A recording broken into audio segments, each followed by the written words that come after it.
Alors la récolte française viticole devrait s'établir autour de 36-37 millions d'hectolitres. C'est la plus faible récolte depuis l'après-guerre, depuis 1945. C'est aussi la même situation en Italie et en Espagne, avec respectivement moins 21 et moins 15% de la production. Donc on va arriver à une production européenne la plus basse depuis bien des années. Alors maintenant, quelle stratégie mettre en place dans un contexte de marché à faible volume?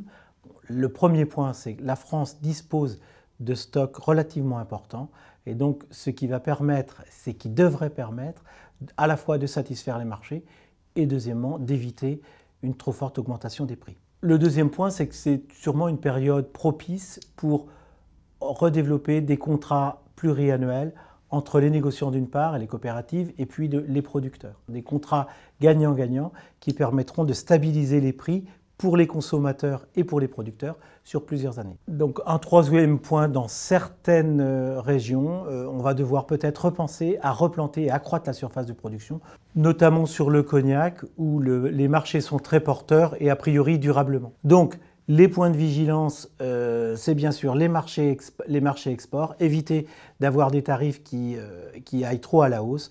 On sait que les pays de l'hémisphère sud sont à l'affût pour nous reprendre des parts de marché